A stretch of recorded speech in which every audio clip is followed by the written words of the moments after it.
Kining nga oras, hatod ka nato sa Biotrof Herbal Capsules. The Wonder Food Supplement. This time check is brought to you by Vanular, ang gamot sa diabetes at cholesterol sa bayan ng Vanular. That portion was brought to you by MX3. Dito ako believe. This time check is brought to you by Vanular, ang gamot sa diabetes at cholesterol sa bayan ng Vanular. Taas na uric acid. Mao ka na ang nasinati ni Nanay Penny Galasio sa 60 anyos ug natabangan sa Paragis Bila-Bila Herbal Capsule. Naghanap og tambal gipang inom, nagsinog balik-balik, pa-medical, pa-ultrasound, taas akong uric, akong ulo magsigo kalipong. Nagparagis ko, nanay kausaban, ug nanambok na gani po. Pagsugod na og inom sa Paragis, makapi man na siya magkapsul, tinta na gyud akong gibati. Sa Paragis Bila-Bila, dili na ka mag-agwanta pa.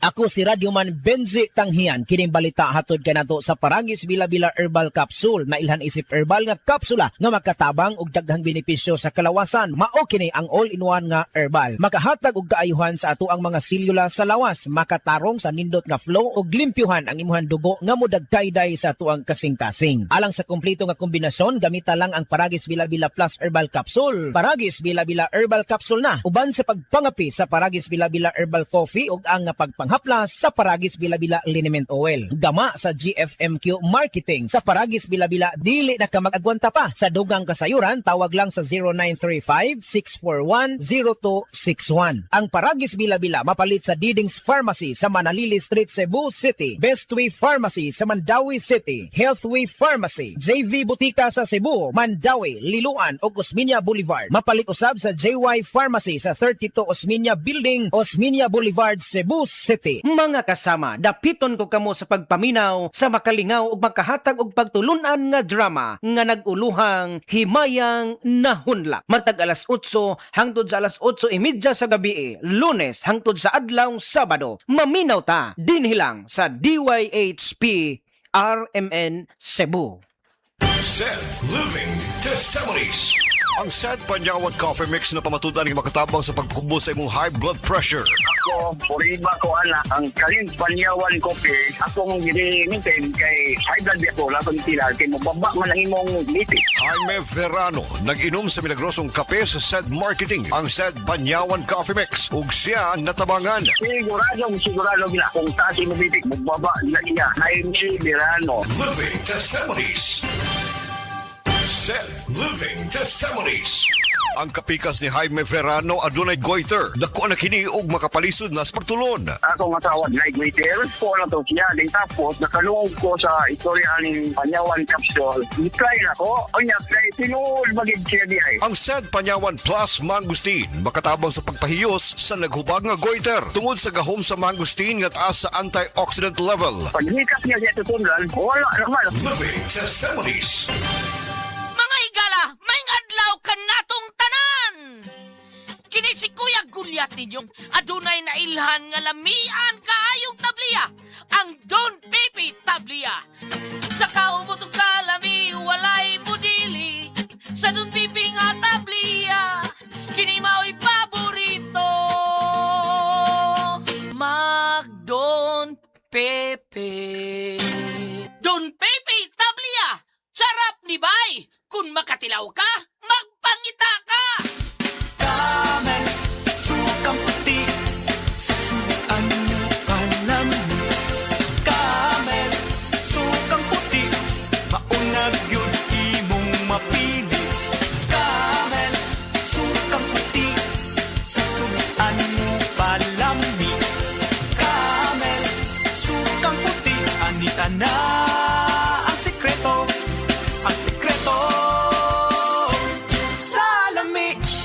Ako si Ronel Romanillos, 37 anyos. Isip po sa kaanak, nakita nako ang pagluya sa akong amahan karon na senior citizen na siya. Naay nakasulti nako na ang sugatrol kuno makatabang sa mga senior citizen. Ako ada yung gipatumar ang akong amahan og sulod lang sa pila ka adlaw, nakita nako na naay kaayuhan sa ihang panglawas. Busa sa tanang anak diya, ayo pasagdi na maluya ang inyong ginikanan. Suway ang sugatrol tabang sa mga senior citizen. Mahalagang paalala, ang sugatrol ay hindi gamot at hindi dapat gamitin panggamot sa anumang uri ng sakit. Labihan na baka kabisi sa imong pang-adlaw-adlaw nga buhat? Kamakabuhay, pahinumdum gikan kay Ate Ann, maski unsa pa kakabisi, ayaw kalimtay mong kaugalingon. Ampi nga imong lawas. Maabot kini sa tama nga diet, ehersisyo, regular check-up ug sa pagmentenar ug EXL Makabuhay Plus Dietary Capsule. Ginama kini sa 17 ka mga herbal ingredients nga epektibo, puro ug siguradong makatabang aron optimum health matamasa. Kung saon man nimo pagkabot sa imong mga pangandoy kung ikaw nagsakit na, switch na to EXL Makabuhay Plus Dietary Capsule, EXL Coffee Mix 17-in-1 ug EXL All-in-1 Skincare Oil. Go for health, go for life with EXL. Usa ka pahinumdum gikan kay Ate Ann. May buhay sa makabuhay. Mahalagang paalala, ang EXL Makabuhay Plus ay hindi gamot at hindi dapat gamiting panggamot sa anumang uri ng sakit. Cebu, July 25. Dolly Everyday Grocery is open sa Mandaue, Lapu-Lapu ug Talisay. Start your smartest grocery shopping today. From exciting global finds to everyday must-haves, get ready to discover Dolly Finds. Sugod na ug grab them before they're gone. Ug para sa atong neighbors in Cebu City ug dugang areas in Lapu-Lapu, don't worry because this July 31, we are opening right there too. Dali na sa Dolly Everyday Grocery. Barato na, di kalidad pa. Life Extension Vitamin D3. Pwede ba makausap si Ma'am Delia Flores? Oo, nagkaroon ako ng brain stroke tapos nahirapan ako ng pagsalita, paglatad. Sa kadami-dami ng mga gamot na binigay sa doktor, 21 kaklase na gamot. Hindi po kayo gumaling? Oh, hindi. Hanggat na lumaki, nag-heart enlargement na naman ako. Vitamin D3, life extension lang talaga ang gagamitin ko. Okay talaga sa buhay ko dahil gumaling ng dahil sa life extension vitamin D3. Life Extension Vitamin D3 for longer life. Mensahe alang sa maayong panglawas. Ako si Marilyn Bernas, tag-iya sa Arnaiz Eatery sa 1390 Osmeña Street, Tagum City, Davao del Norte. Akong sakit, diabetes, hypertension, constipation, vertigo o operahanan pagyud ang akong sinusitis. Pag-maintain ako sa Jeditox Plus, may normal akong blood sugar o blood pressure, niregular akong pagpagawa sa hugaw, ug naayo pagyud ang akong vertigo o sinusitis. G-Detox Plus Herbal Capsule, ang pinakakusog. Mapalit sa Rose Pharmacy, Majesty Pharmacy, Queen's Pharmacy, Diding's Pharmacy, ug sa ubang mga butika. Problema ba ni mo pagpaniwang ug pirmi lang di ma-achieve? Mag Super Fiber, the fast-acting colon cleansing product approved by FDA Philippines. Sigurado nga epektibo. Kung imo problema ang pagpaniwang, dapat hiluan ang imo colon. Ang Super Fiber ang mutabang para mahimo ang healthy weight o balansing nga kabugaton. Para sa mas maayong resulta ubanon sa pag-inom ang Life Extension Vitamin D3 kag Super Fiber. Para sa himsog kag maayong digestion, mag-inom kada adlaw sang Super Fiber. Mapalit sa mga butika kay sa tanang Life Extension Medical Clinics and Pharmacies.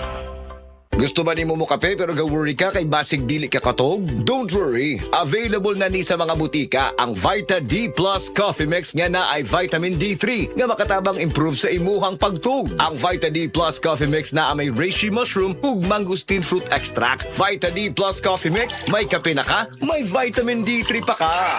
Life Extension Vitamin D3. Hello, my name is Ron Antriasian, and I've been a business development executive in the nutritional supplement industry for over 17 years. One supplement I personally recommend is Life Extension Vitamin D3. I choose Life Extension because they've been in the business for over 40 years. So come into a Life Extension clinic and the pharmacies near you to get your Life Extension Vitamin D3 today. Do it for your health. The #1 trusted brand of vitamin D3 in the Philippines. Life Extension Vitamin D3. The science of a healthier life. Pagbasa sa 10 kabanata ng Aklat ni Juan, ang talinhaga tungkol sa pastol, talata 1-42.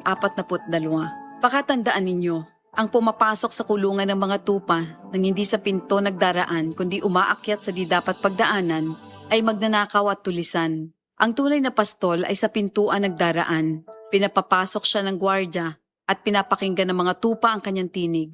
Tinatawag niya ang kanyang mga tupa sa kanilang pangalan at inilalabas sa kulungan. Kapag nailabas na, siya ay nangunguna sa kanila at sumusunod naman ang mga ito sapagkat kilala nila ang kanyang tinig. Hindi siya sumusunod sa iba kundi patakbong lumalayo sapagkat hindi nila kilala ang tinig ng iba. Sinabi ni Jesus, ang talinhagang ito, Ngunit hindi nila nauunawaan ang ibig niyang sabihin. Kaya't muling sinabi ni Jesus, "Pakatandaan niyo, ako nga ang pintuang dinaraanan ng mga tupa. Ang mga nauna sa akin ay mga magnanakaw at mga tulisan, ngunit hindi sila pinapakinggan ng mga tupa. Ako ang pintuan. Ang sino mang pumapasok sa pamamagitan ko ay maliligtas. Papasok siya't lalabas at makakatagpo ng pastulan. Dumarating ang magnanakaw para lamang magnakaw, pumatay at manira. Naparito ako upang ang mga tupa ay magkaroon ng buhay, ng isang buhay na masagana at ganap. Ako ang mabuting pastol. Iniaalay ng mabuting pastol ang kanyang buhay para sa mga tupa. Ang bayaran ay tumatakas kapag may dumarating na asong gubat. Iniiwan niya ang mga tupa, palibas ay hindi siya pastol at hindi kanya ang mga ito.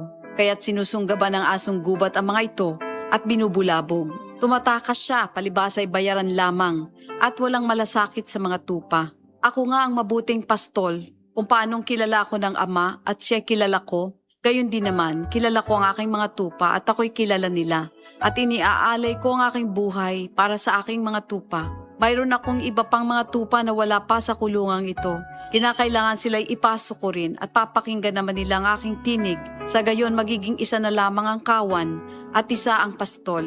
Dahil dito'y minamahal ako ng Ama sapagkat iniaalay ko ang aking buhay upang ito'y kunin kong muli. Walang makakakuha ng aking buhay kusa ko itong ibinibigay. Mayroon akong kapangyarihang ibigay ito at kuning muli. Ito ang utos na tinanggap ko sa aking Ama. Dahil sa mga pananalitang ito, hindi na naman nagkaisa ng palagay ang mga Hudyo. Marami sa kanila nagsabi, talagang sinasapian na ito ng demonyo at nababaliw. Bakit ba kayo nakikinig sa kanya? Sinabi naman ng iba, hindi nakakapagsalita ng gano'n ng isang sinasapian ng demonyo. Nakakapagpagaling ba ng bulag ang demonyo? Taglamig na noon at kasalukuyang ipinagdiriwang sa Jerusalem ang pista ng pagtatalaga ng templo. At habang naglalakad si Jesus sa templo, sa portiko ni Solomon, pinaligiran siya ng mga Hudyo at sinabi sa kanya, "Hanggang kailan mo ba kami ilalagay sa alanganin? Kung ikaw nga ang Kristo, sabihin mo na ng tuwiran." At sumagot si Jesus, "Sinabi ko na sa inyo, ngunit ayaw ninyong maniwala. Ang mga ginagawa ko sa pangalan ng aking Ama ay nagpapatotoo tungkol sa akin. Ngunit ayaw ninyong maniwala sapagkat hindi kayo kabilang sa aking mga tupa. Nakikinig sa akin ng aking mga tupa. Nakikilala ko sila. Sumusunod sila sa akin. Binibigyan ko sila ng buhay na walang hanggan. Kailan may hindi sila mapapahamak at hindi sila maaagaw sa akin ninuman. Ang aking Ama na siyang nagbigay sa kanila, sa akin, ay lalong dakila sa lahat at hindi sila maaagaw ninuman sa aking Ama. Ako at ang Ama ay iisa." Ang mga pinuno ng mga Hudyo muling dumampot ng bato upang batuhin siya. Kaya't sinabi sa kanila ni Jesus, "Marami akong mabubuting gawang ipinakita sa inyo mula sa Ama. Alin ba sa mga ito ang dahilan at ako'y inyong gustong batuhin?" Sumagot ang mga pinuno ng mga Hudyo, "Hindi dahil sa mabubuting gawa kaya ka namin babatuhin, kundi dahil sa paglapastangan mo sa Diyos, sapagkat nagpapanggap kang Diyos, bagamat tao ka lamang." Tumugon si Jesus, "Di ba nasusulat sa inyong kautusan? Sinabi ko, mga Diyos kayo." Mga Diyos ang tawag ng kautusan sa mga pinagkatiwalaan ng salita ng Diyos at hindi maaaring ipawalang bisa ang sinasabi ng kasulatan. Ako'y pinili at isinugo ng Ama. Paano ninyo ngayon masasabing nilalapastangan ko ang Diyos? Dahil sa sinasabi kong ako ang anak ng Diyos? Kung hindi ko ginagawa ang mga pinapagawa ng aking Ama, huwag niyo akong paniwalaan. Ngunit kung ang ginagawa ko ay ang mga ito, paniwalaan ninyo ang aking mga gawa kung ayaw ninyong maniwala sa akin. Sa gayon matitiyak ninyong nasa akin ang Ama at ako'y nasa Kanya. Kaya tinangka naman nilang dakwin si Jesus, ngunit siya'y nakaalis. Muling pumunta si Jesus sa ibayo ng Jordan sa puok na dating pinagbautismohan ni Juan. Habang naroroon siya'y maraming lumalapit sa kanya.